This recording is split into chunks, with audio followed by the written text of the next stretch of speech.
everyone for being here today. Again, Tanvir, thank you for hosting us in your beautiful home.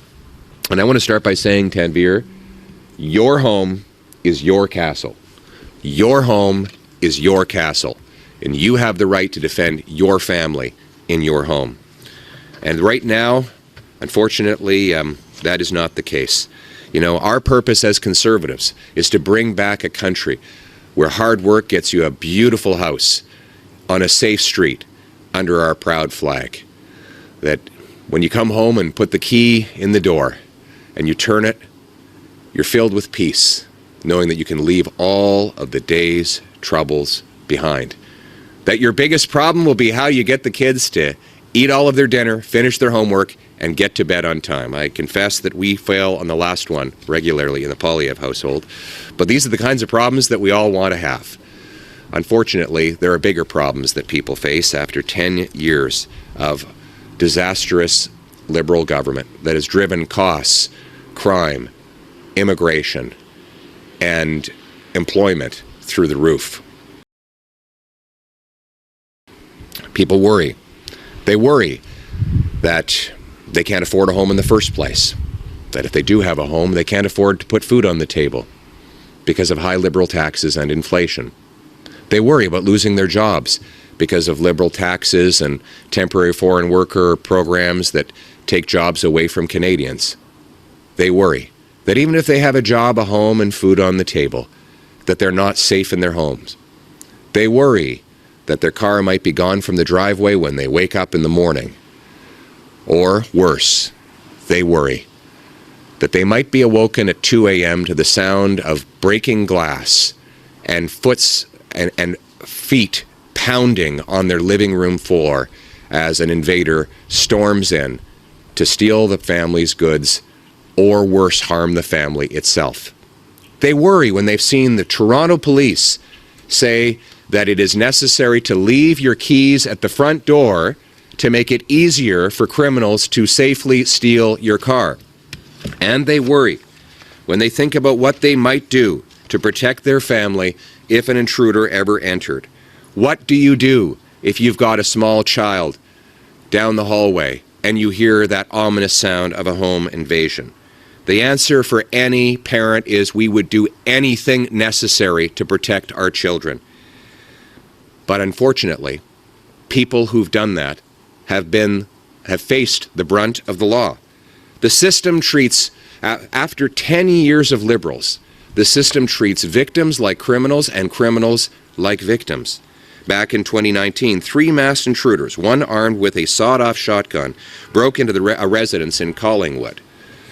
Cameron Gardner and his girlfriend were tied up.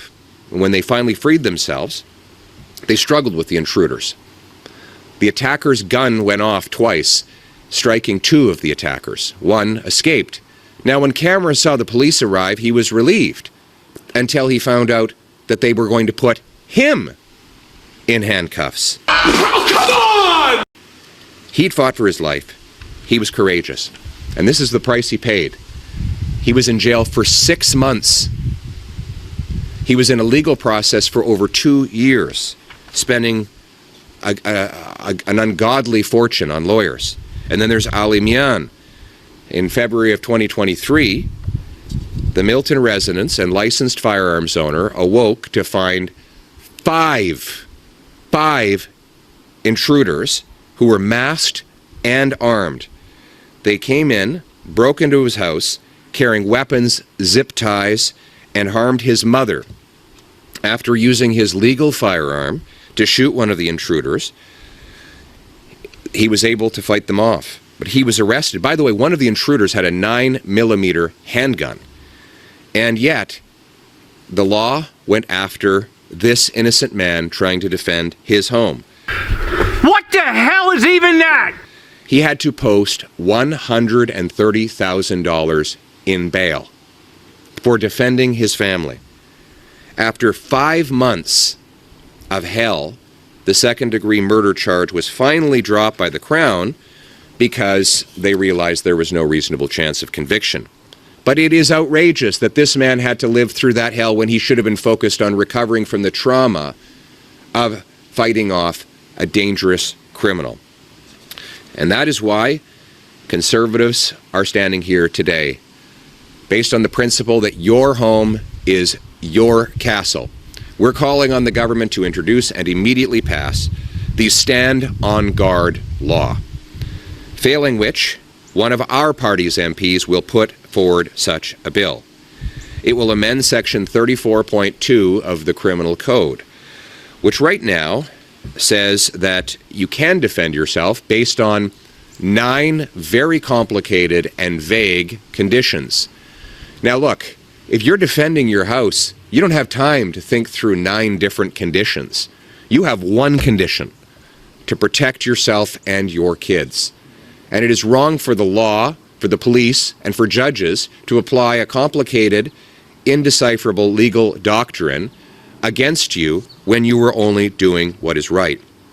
Our amendment instead will change Section 34.2 of the Criminal Code to say that the use of force, including lethal force, is presumed reasonable against an individual who unlawfully enters a house and poses a threat to the safety of anyone inside. The proposed amendment is reasonable and prudent. It applies only to the unlawful entry of a home and preserves proportionality. Simply put, it means you have the right to use force to defend your home and your family against someone who threatens you and who has entered illegally. Yes! That's awesome! This bill will also put Canada in line with other developed civilized countries. Ireland, several Australian states, Spain, the United Kingdom, and some American states already have this principle embedded.